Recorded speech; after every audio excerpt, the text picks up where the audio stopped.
Kent Adams here. Welcome to this edition of the Pulse of Spokane. Those of you who know me and know my family know that I've got a first responder in the family, and he's a fireman out at Fairchild Air Force Base. So when I get a request from a first responder of any kind, as well as the military, it's an automatic yes. So I'm pleased today to have a couple folks, and I'm going to want to read it so I get it correct, from Stronger Families First Responders. And we're going to be talking about how we help those folks. We all care about our first responders, but there's some very unique issues that are the family dynamics and everything else. What can we all do to help them after this?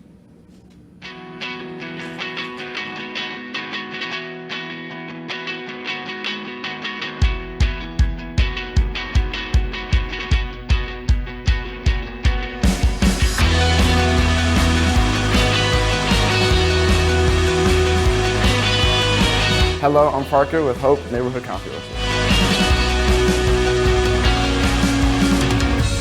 Hope is a student-led professional coffee production here at the Hunt Settlement.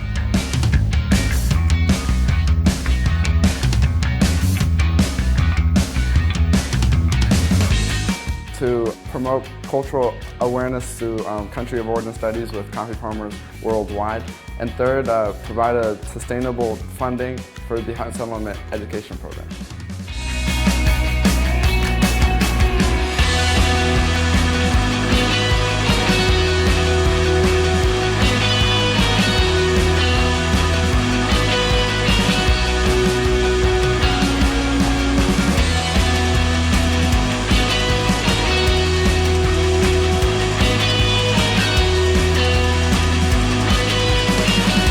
Hi, my name is Roxanne. Please join us to nurture and educate Hutton youth by becoming a monthly coffee subscriber. You can visit us by going to www.huttonsettlement.org and click on the About Us page. Thank you.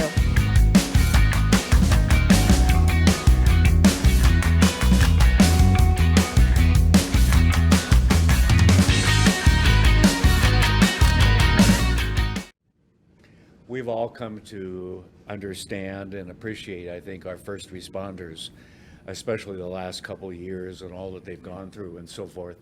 And families often face a very unique situation. One might be the first responder and the other may not. And trying to literally put that marriage together and keep it together can be challenging. And so along comes an organization that can help with that and has had some real success. So I'm welcoming Tim Sears and Noel. Did they get it right? You got it, Kent. He told me I couldn't call him Noel. Meador. Okay. Spot on. Batting 1,000. Wow. Okay. All right. Well, that's it for today. As you can tell, they're characters as well. Okay. You guys face this issue. Tim, you were a fireman. Yes, sir. For how many years? 44 years in the fire service overall in 4 different departments. Oh, yeah. You couldn't stay in one spot? Yeah.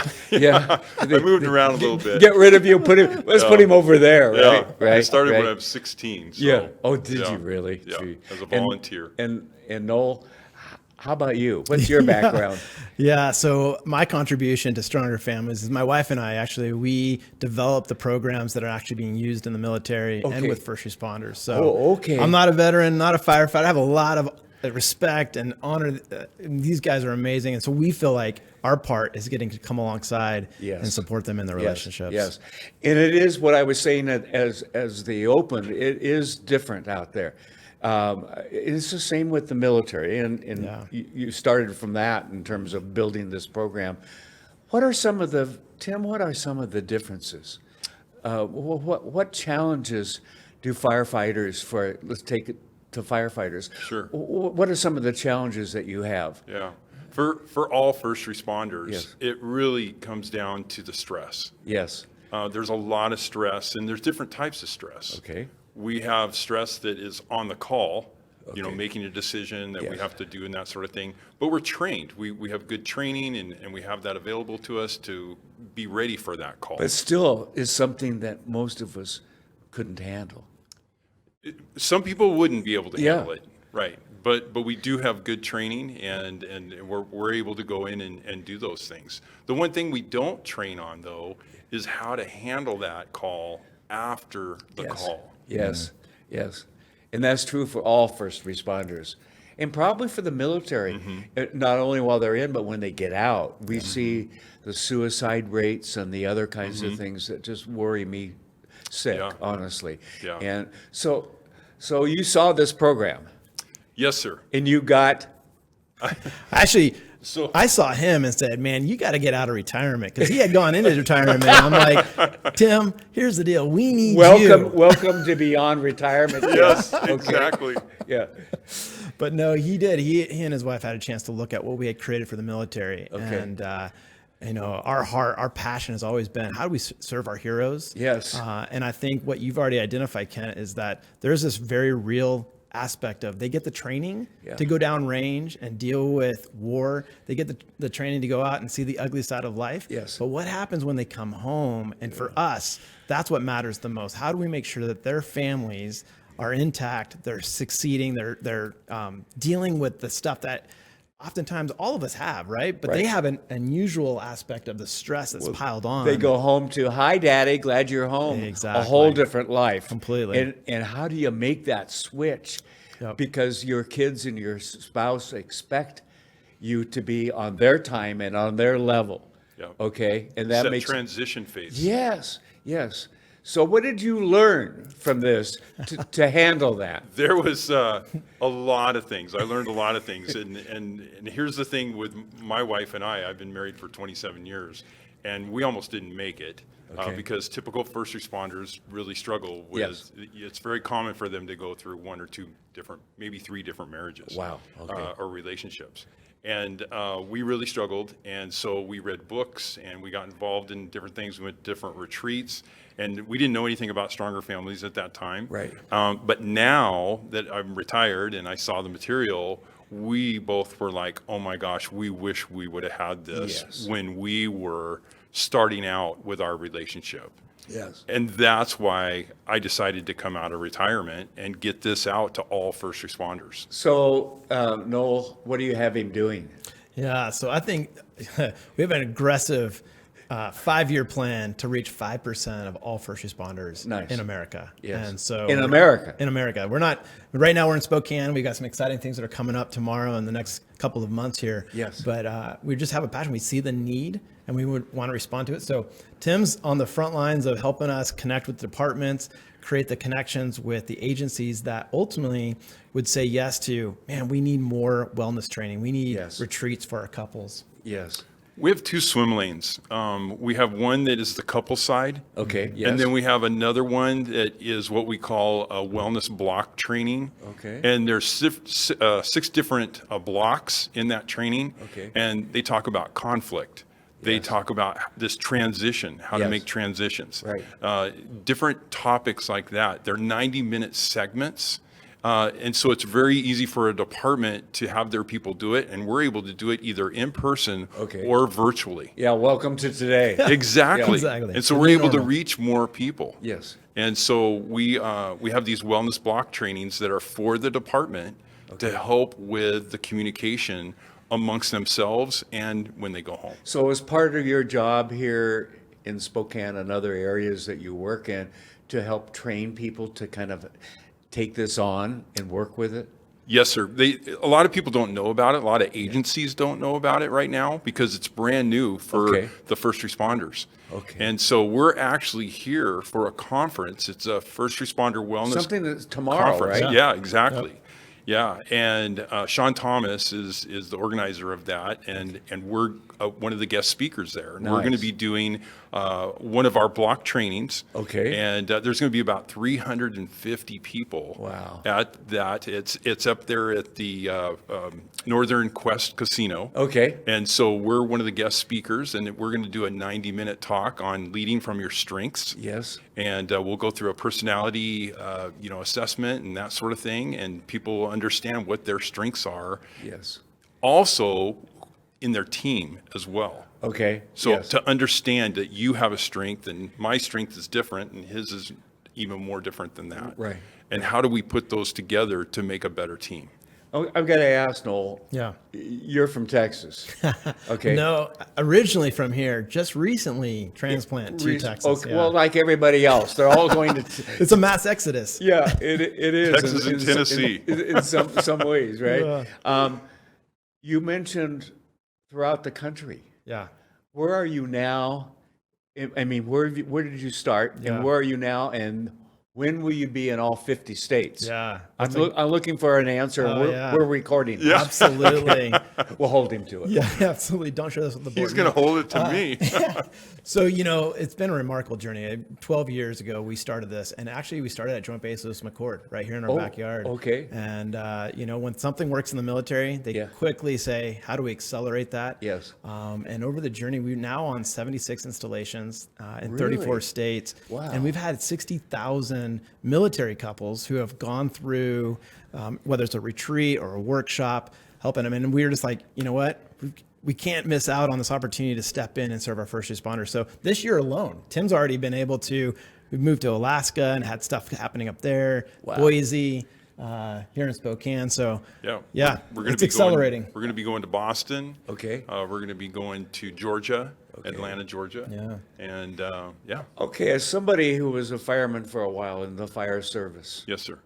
and you have already admitted you wish you had had this opportunity some time ago, how excited does it make you to go out and see this start to expand? There must be some real satisfaction. Sir, there really is. I'm super excited about it. Every time we have a retreat, Yes. we do retreats as well for couples. Okay. And whenever we have a retreat and the couple comes up afterwards and they're like, we were this close to not making it. Yeah. And now we feel like we have tools that we Yes. can put into our toolbox that will help us. I just got an email from Alaska. We were there last year, and it was someone of a higher ranking officer and in their trooper realm. And he said, you really helped us. And we practice Because your where do tools. you go? Exactly. I mean, unless the individual fire department or police department or sheriffs or whatever have something like this already, it's usually probably gets to a counseling service somewhere. Yes, sir. You know what I mean? Yes, sir. Rather than, let's work on this together, and there's a program, and it's been successful. Yeah, and I think that's a unique part of it is that we started to realize that retreats are great. Getting these couples to come away, decompress, get the tools that they need, so important. But in addition to that, having on-site counselors who actually specialize working with first responders, Really? that's one of the pieces that we bring to the equation. And it's very meaningful because I think when you're able to relate to someone who understands what I've walked through, you're going to be more transparent. I've walked in your shoes. Yeah, exactly. Yeah. Yeah. That is important, isn't huge. it? Very, very much. Yeah. Yeah, because a lot of first responders don't want to go to a counseling because that means that they have a problem. Yes. Or they're weak or, whatever the stigma is. I think we all are that way, even Right. if we're not first responders. Okay? Yeah, You and know. so in this environment, it gives them an opportunity to try it out, kind of taste it a little bit. And they're like, hey, wait, I didn't blow up. I'm okay. Yeah. Well, let's try this again. Yeah. Because you don't want to bring it up with your buddies. And Right. you don't bring it up with your higher ups. And so where do you go? Let me ask you, what can we expect in Spokane? What's going to happen here in the next year or two or three? I love it. Well, that's a great question, and we're super excited because we already set up a retreat date for April. May 14th and 15th. Yeah, May 14th, 15th. Thank you. Yeah. We got so many things going on. I kind of forget the date sometimes. And so we'll be doing a couples retreat there. But then we also have these wellness block trainings. Okay. And that's my job, is to reach out to these departments and say, hey, we have this training available. And the nice thing about it is that it's affordable. Okay. All of this is affordable. Okay. Because we're able to reach out to the communities that we go into. Okay. Tonight we're having a meet and greet. And there's some, business people that are going to be there. Good. And they want to hear what we have to say Right. about all of this. And there's a lot of people that want to find out how can they help a first responder. That's where I was going to go with it. I think a lot of us feel frustrated. I've talked with our sheriff and our chief of police, for example, about I know what they have to go through when one of their officers has shot somebody. Okay, the police chief and the sheriff can only say certain things to their employees, and yet that person is hurting. Okay, they just shot somebody. Yep. Probably justified, but they've shot somebody, and maybe they're dead even. I Yep. mean, Yep. and Sure. all of that. And how do we begin to say to that person or those people that are on the line, it's okay, we back you, we support you. Accidents happen, and sometimes the bad guy's got to get shot to save other people and so forth. But the trauma that you go through, I can only begin to imagine. I couldn't handle it, but your people do every day. Yeah, absolutely. It's great that you mentioned that, because a lot of the departments have peer support programs. Yes. And so they're able to, communicate with each other that way, and the wellness committees and things like that. Right. So we try to support them with these tools to help them communicate better Good. with each other. Now you mentioned, was this a 6-part or 12-part? I can't remember the numbers. Right now we have For the The wellness block training. wellness is block 6. training is 6 right 6, now. okay. Yeah. All right, I knew it was either 6 or 12. Yeah. Okay, now you have to do And 12. there'll be more in the future. Yeah, well, I just committed you to it. No. But are those like 6 different nights over the course of a period of time, or how does that work? Yeah, it really has been designed with the flexibility of the department to say, here's how we want to set up.